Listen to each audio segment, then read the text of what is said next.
نہ ہی صلیب پہ چڑھایا تھا، بلکہ یہ معاملہ ان کے لیے اس میں شک ڈال دیا گیا تھا۔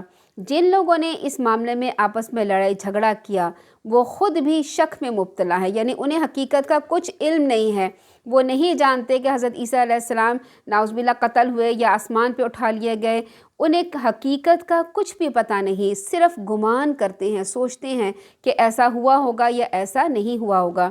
اور یہ یقینی بات ہے کہ انہوں نے عیسیٰ ابن مریم کو قتل نہیں کیا تھا، بلکہ اللہ تعالیٰ نے انہیں اپنی طرف اٹھا لیا تھا، اور اللہ تعالیٰ بہت زور آور اور حکمت والا ہے، یعنی حکمت سے اللہ تعالیٰ نے انہیں اٹھایا۔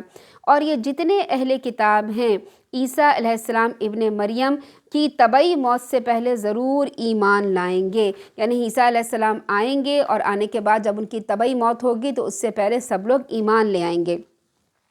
حضرت عیسیٰ علیہ السلام کب آئیں گے؟ یعنی جب قیامت کے نزدیک عیسیٰ علیہ السلام آسمان سے اس دنیا پر نازل فرمائیں گے تو سارے اہل کتاب یہودی بھی اور عیسائی بھی سیدنا عیسیٰ علیہ السلام کی طبعی موت سے پہلے ان پر ضرور ایمان لے آئیں گے۔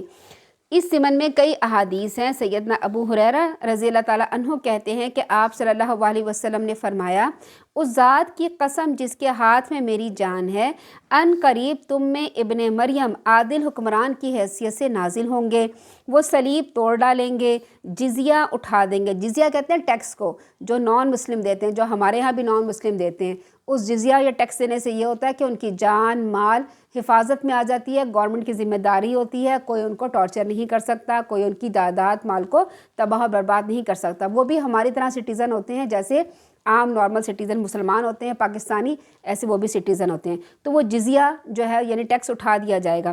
اس زمانے میں مال کی اتنی کثرت ہوگی کہ اسے کوئی قبول نہیں کرے گا، اور ایک سجدہ ان کے نزدیک دنیا مافیہا سے بہتر ہوگا۔ یہ ہے بخاری کی احادیث۔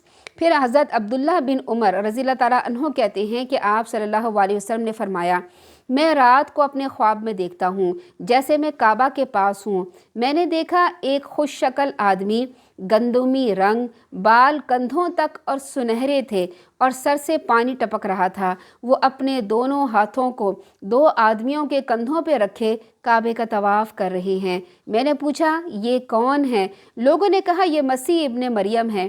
ان کے پیچھے میں نے ایک اور شخص کو دیکھا جس کے بال سخت گھنگریالے، رنگ سرخ اور داہنی آنکھ سے کانا، اور اس کی آنکھ جیسے پھولا ہوا انگور ہو۔ جن لوگوں کو میں نے دیکھا ان میں سے عبد العزیٰ بن قطن کے بہت مشابہ تھا، یعنی اور حضرت عبداللہ بن عمر نے ایک شخص وہاں اپنے قبیلے میں دیکھا تھا، اس شخص سے اس کی شکل مل رہی تھی جو دور جاہلیت میں مر گیا تھا، یعنی اسلام نہیں لایا تھا۔ اپنے دونوں ہاتھ ایک شخص کے کندھوں پہ رکھ کے طواف کر رہا تھا۔ میں نے پوچھا یہ کون ہے؟ لوگوں نے کہا یہ مسیح دجال ہے۔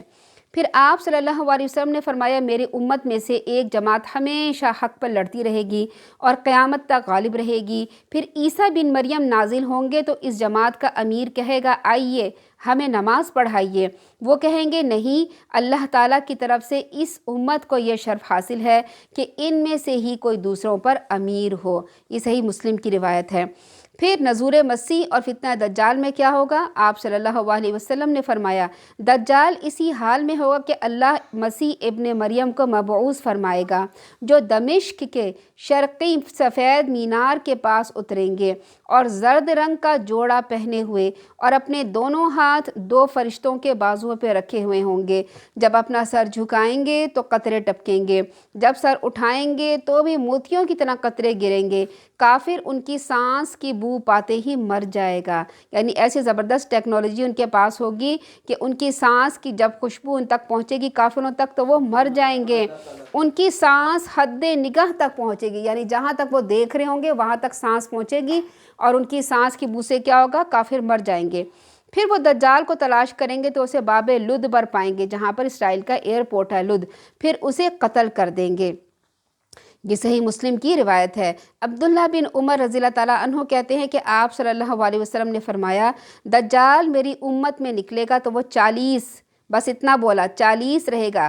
مجھے نہیں معلوم 40 دن ہیں، 40 ماہ ہیں یا 40 سال۔ اب دیکھیں حدیثوں کو لینے کا کتنا احتیاط کا طریقہ ہے کہ جب انہوں نے کہا کہ ہم 40، تو انہوں نے یہ نہیں کہا کہ 40 دن لگا دو اپنے سے، 40 گھنٹے لگا دو، 40 سال لگا دو یا 40 مہینے لگا دو۔ انہوں نے کہا نہیں، ہمیں اتنا ہی یاد ہے کہ انہوں نے 40 کہا تھا، نہیں یاد کہ انہوں نے آگے کیا فرمایا تھا۔ پھر اللہ تعالیٰ عیسیٰ بن مریم کو بھیجیں گے، وہ ایسے ہوں گے جیسے عروہ بن مسعود، یعنی ایک اور اس شخص کی شکل حضرت عیسیٰ سے ملتی تھی۔ حضرت عیسیٰ علیہ السلام دجال کو تلاش کریں گے، پھر اسے مار ڈالیں گے، پھر 7 سال تک لوگ اس طرح رہیں گے کہ 2 آدمیوں میں دشمنی نہیں ہوگی۔ کہا جاتا ہے کہ جب حضرت عیسیٰ علیہ السلام ساری دنیا میں امن لے آئیں گے اور ساری دنیا مسلمان ہوگی تو درندے بھی ایک دوسرے کو تکلیف نہیں پہنچائیں گے اور مسلمانوں کو، انسانوں کو تکلیف نہیں پہنچائیں گے، یہاں تک کہ بچے سانپ بچھوؤں سے کھیلیں گے، درندوں سے کھیلیں گے، وہ بھی انہیں نقصان نہیں پہنچائیں گے، اتنا امن ہو جائے گا۔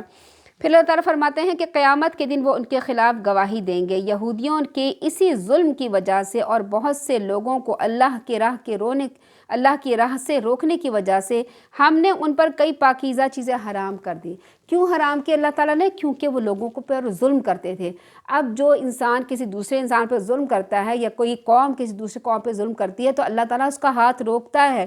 یہودیوں نے ظلم کیا کہ وہ لوگوں کو اللہ کی راہ سے روکتے تھے، تو اللہ تعالیٰ فرماتے ہیں میں نے ان کو سزا کیا دی دنیا میں کہ ان کے اوپر کئی پاکیزہ چیزیں حرام کر دیں جو پہلے ان کے لیے حلال تھیں، اس لیے کہ وہ سود بھی کھاتے تھے، یعنی سود کھانے کی وجہ سے انہیں دنیا میں بھی سزا ملی، حالانکہ انہیں اس سے منع کیا گیا تھا۔ پھر وہ لوگوں کے مال ناجائز طریقوں سے کھا جاتے تھے، اور ایسے کافروں کے لیے ہم نے دکھ دینے والا عذاب تیار کر رکھا ہے۔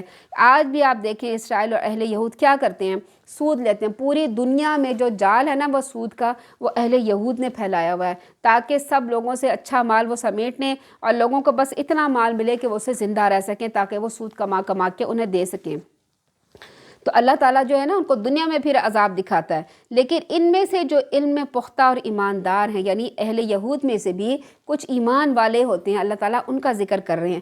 فرمایا لیکن ان میں سے جو علم میں پختہ اور ایماندار ہیں اور اس وحی پر بھی ایمان لاتے ہیں جو آپ صلی اللہ علیہ وسلم کی طرف نازل کی گئی ہے، یعنی اہل یہود میں سے کچھ ایسے لوگ ہوتے ہیں جو قرآن پر، اللہ کے رسول پر ایمان لاتے ہیں اور اس پر بھی ایمان لاتے ہیں جو آپ صلی اللہ علیہ وسلم سے پہلے نازل کی گئی تھی۔ وہ نماز قائم کرتے ہیں، زکوٰۃ ادا کرتے ہیں، اللہ اور اس کے آخرت کے دن پر ایمان رکھتے ہیں، ایسے لوگوں کو ہم بہت بڑا اجر عطا کریں گے۔ یہاں پہ اللہ تعالیٰ نے انصاف کی بات کی ہے کہ اہل یہود کی جو برائیاں تھیں وہ بھی بتائیں اور اہل یہود میں سے جو نیک لوگ تھے ان کے بارے میں بھی بتایا۔ پھر آگے اللہ تعالیٰ فرماتے ہیں اِنَّا أَوْحَيْنَا إِلَيْكَ كَمَا أَوْحَيْنَا إِلَى نُوحٍ وَالنَّبِيِّينَ مِن بَعْدِهِ۔ اے محمد صلی اللہ علیہ وسلم، ہم نے آپ صلی اللہ علیہ وسلم کی طرف اسی طرح وحی کی ہے جس طرح نوح علیہ السلام اور ان کے بعد آنے والے انبیاء کی طرف کی جاتی ہے۔ وحی کے مختلف طریقے تھے۔ سیدہ عائشہ فرماتی ہیں کہ حارث بن حشام نے آپ صلی اللہ علیہ وسلم سے پوچھا، یا رسول اللہ آپ پر وحی کیسے اترتی ہے؟ آپ صلی اللہ علیہ وسلم نے فرمایا، کبھی تو ایسے آتی ہے جیسے گھنٹی کی جھنکار، یعنی آپ جیسے کوئی گھنٹی ہے اس کو بجائیں تیزی کے ساتھ جیسے بیل بجتی ہے ٹر کی آواز کے ساتھ، تو کہتے ہیں ایسی مجھے آواز آتی ہے اور یہ وحی مجھ پر سخت ناگوار ہوتی ہے۔ پھر جب فرشتے کی بات کہی ہوئی بات مجھے یاد رہ جاتی ہے تو یہ ختم ہو جاتی ہے، اور کبھی فرشتہ آدمی کی صورت میں میرے پاس آتا ہے، مجھ سے بات کرتا ہے تو میں اس کی کہی ہوئی بات یاد کر لیتا ہوں۔ سیدہ عائشہ کہتی ہے کہ میں نے دیکھا جب سخت سردی کے دن میں آپ صلی اللہ علیہ وسلم پر وحی اترتی، پھر جب ختم ہوتی تو آپ صلی اللہ علیہ وسلم کی پیشانی سے پسینہ پھوٹ پڑتا تھا، یعنی اتنی سختی ہوتی تھی جب وحی اترتی تھی۔ پھر ہم نے ابراہیم علیہ السلام، اسماعیل علیہ السلام، اسحاق علیہ السلام، یعقوب علیہ السلام اور اس کی اولاد عیسیٰ علیہ السلام، ایوب علیہ السلام، یونس اور ہارون علیہ السلام اور سلیمان علیہ السلام کی طرف وحی کی، اور داؤد علیہ السلام کو زبور عطا کی۔ یہاں پر آپ خاصیت دیکھیں، تمام پیغمبروں کے بارے میں فرمایا گیا کہ ان کو وحی عطا کی، اور حضرت داؤد علیہ السلام کے طور پر بارے میں خاص طور پہ کہا گیا کہ انہیں زبور عطا کی، یعنی زبور کوئی بہت ہی اسپیشل اور بہت خاص چیز تھی۔ کچھ رسول تو ایسے ہیں جن کا حال اس سے پہلے ہم آپ کو بتا چکے ہیں، اور کچھ ایسے ہیں جن کا حال آپ سے بیان نہیں کیا گیا، یعنی اللہ تعالیٰ نے بعض رسولوں کے نام تو ہمیں قرآن میں بتا دیے، ان کے حالات بتا دیے، لیکن بہت سوں کا حال نہیں بتایا۔ اور اس کے علاوہ بھی ان کے علاوہ بھی بہت سے رسول آئے تھے۔ اللہ تعالیٰ فرماتے ہیں اللہ تعالیٰ نے موسیٰ علیہ السلام سے بول کر کلام کیا، یعنی بات چیت کی۔ یہ سب رسول لوگوں کو خوشخبری سنانے والے اور ڈرانے والے تھے۔ کس سے ڈرانے والے تھے؟ کہ بھئی برے کام نہ کرو، گناہ کے کام نہ کرو، شرک نہ کرو، نہیں تو جہنم میں جاؤ گے۔ اور خوشخبری سنانے والے کا کیا مطلب ہے؟ کہ ان کو کہتے تھے کہ اگر تم ایک اللہ پر ایمان لے آؤ گے، رسول پر ایمان لے آؤ گے، اس کی کتابوں کو مانو گے، نیک عمل کرو گے تو جنت میں جاؤ گے، تاکہ ان رسولوں کے آنے کے بعد لوگوں کے لیے اللہ پر کوئی حجت باقی نہ رہے۔ کیا مطلب ہوتی ہے حجت کی؟ کہ اللہ تعالیٰ نے رسول بھیج کر انسانوں کو تمام حقیقت سے واضح بتا دیا ان کو کہ انسان کی اس پوری کائنات میں کیا حیثیت ہے، ہمیں یہاں رہ کے کیا کردار ادا کرنا ہے، یہ اللہ تعالیٰ نے ہمیں قرآن میں اور رسولوں کے ذریعے بتا دیا۔ اگر وہ اس کردار کو ادا کرنے میں کامیاب رہا، یعنی اللہ تعالیٰ نے جو ہمیں دنیا میں کام کرنے کے لیے بھیجا ہے، اگر تو ہم نے وہ کام کیے اور کامیاب رہے تو ان کی ہم آخری زندگی اس میں ان کو اجر ملے گا۔ اگر ناکام رہے تو آخری زندگی میں کیا کچھ دکھ اور مصائب انہیں برداشت کرنے ہوں گے۔ تو اللہ تعالیٰ نے حجت تمام کر دی۔ اب قیامت کے دن کوئی یہ بہانہ نہیں کر سکتا کہ ہماری قوم میں تو کوئی پیغمبر نہیں آیا تھا، ہمارے پاس تو کوئی کتاب نہیں آئی تھی۔ اب اللہ کے رسول صلی اللہ علیہ وسلم کے آنے کے بعد دیکھیں کہ تمام لوگ جو ہے وہ تبلیغ کا، دعوت دین کا کام کرتے ہیں، اور اب سوشل میڈیا پر یہ چیز بہت زیادہ ہے۔ آپ کسی بھی مولانا کا لیکچر سن سکتے ہیں، کسی بھی مولانا کی قرأت سن سکتے ہیں، کسی کی بھی تفسیر اور ترجمہ سن سکتے ہیں۔ اب کسی کے پاس کوئی بہانہ نہیں ہے کہ ہم مدرسے نہیں جا سکتے تھے، کسی عالم کے پاس نہیں جا سکتے تھے۔ اب آپ کے سامنے قرآن آپ کے گھروں کے اندر آیا ہوا ہے، ہر طرح سے حدیث کا علم آپ کے گھروں کے اندر آیا ہوا ہے۔ اب ہمارے پاس کوئی بہانہ نہیں ہے، تو اس لیے ہمیں کیا کرنا چاہیے کہ اس سہولت کو لے لینا چاہیے اور ان کاموں کی طرف لگ جانا چاہیے۔ اپنی زندگی کا، اپنے دن کا ایک تھوڑا سا حصہ، گھنٹہ 2 گھنٹہ روزانہ قرآن و حدیث کے علم پر لگانا چاہیے۔ اللہ تعالیٰ فرماتے ہیں کہ جو کچھ آپ کی طرف اتارا گیا ہے اپنے علم کی بنا پر اتارا گیا ہے، اور فرشتے بھی یہی گواہی دیتے ہیں، اگرچہ اللہ کی گواہی کافی ہے۔ پھر جن لوگوں نے اس نازل کردہ وحی کا انکار کیا، یعنی جو نازل کردہ وحی کیا، قرآن کا انکار کیا اور اللہ کی راہ سے لوگوں کو روکا، یقیناً وہ گمراہی میں بہت دور تک نکل گئے ہیں۔ جیسے اہل یہود نے روکا تھا لوگوں کو دین کی طرف آنے سے، ایسے ہی جو دوسرے لوگ ہیں وہ مسلمانوں کو دین کے مسلمان بننے سے اور قرآن کی طرف جانے سے روکتے ہیں۔ بلا شبہ جو لوگ کافر ہوئے اور ظلم کرتے رہے، اللہ انہیں ہرگز نہیں بخشے گا اور نہ ہی انہیں جہنم کی راہ کے سوا کوئی دوسری راہ دکھائے گا جس میں وہ ہمیشہ رہیں گے، اور یہ بات اللہ کے لیے بہت آسان ہے۔ پھر یہاں پر آگے فرمایا جا رہا ہے کہ حضرت عیسیٰ علیہ السلام کے بارے میں، کہ یہاں پر عیسائیوں کو، نصارہ کو خطاب کر کے کہا جا رہا ہے کہ حضرت عیسیٰ علیہ السلام خدا نہیں ہیں، اور نصارہ کو کہا جا رہا ہے کہ باز آ جاؤ اور ایمان لے آؤ ایک اللہ پر اور رسول اللہ صلی اللہ علیہ وسلم پر ایمان لے آؤ۔ اللہ تعالیٰ فرماتے یا ایھا الناس قد جاءکم الرسول بالحق من ربکم، لوگو تمہارے پاس تمہارے رب کی طرف سے رسول دین حق لے کر آ چکا ہے، لہٰذا تمہارے لیے بہتر یہی ہے کہ تم ایمان لے آؤ، اور اگر کفر کرو گے تو یاد رکھو جو کچھ آسمانوں میں ہے، زمین میں ہے، سب اللہ ہی کا ہے، اور اللہ تعالیٰ سب کچھ جاننے والا اور حکمت والا ہے۔ یعنی اگر عیسائی، یہودی یا دوسرے نان مسلم اسلام لے آئیں گے، مسلمان ہو جائیں گے، قرآن کو مان لیں گے، تو اللہ تعالیٰ کو اس سے کوئی فائدہ نہیں ہوگا۔ اللہ تعالیٰ فرماتے ہیں کہ آسمان و زمین میری ہے اور سب کچھ میرا ہے، سب کچھ میری طرف پلٹنے والا ہے، مجھے کسی چیز کی ضرورت نہیں ہے، یہ ضرورت تو تمہاری اپنی ہے، اگر تم ایمان لے آؤ گے تو اس میں تمہارا ہی فائدہ ہے۔ پھر آگے اللہ تعالیٰ فرماتے ہیں اے اہل کتاب، یعنی اے اہل یہود اور اہل نصارہ، اپنے دین میں غلو نہ کہو۔ یہاں اہل نصارہ کی یعنی عیسائیوں کی بات کی گئی ہے۔ غلو کس کو کہتے ہیں؟ غلو کا معنی ایسا مبالغہ ہے جو غیر معقول ہو، یعنی مبالغے میں کوئی چیز بہت بڑھا دینا۔ جیسے حضرت عیسیٰ علیہ السلام کے متعلق نصارہ کا یہ عقیدہ ہے کہ وہ اللہ کے بیٹے تھے، حالانکہ وہ تو اللہ کے پیغمبر تھے، اب انہیں بڑھا کے کیا بنا دیا؟ اللہ کے بیٹے نعوذ باللہ بنا دیا۔ اس کے برعکس اہل یہود نے کیا مبالغہ کیا، یعنی کیا بڑھایا؟ ان کا یہ عقیدہ تھا کہ نعوذ باللہ حضرت عیسیٰ نبی ہی نہیں ہیں اور ان سے دشمنی رکھتے تھے۔ اسی بنا پر انہوں نے آپ علیہ السلام یعنی حضرت عیسیٰ علیہ السلام کو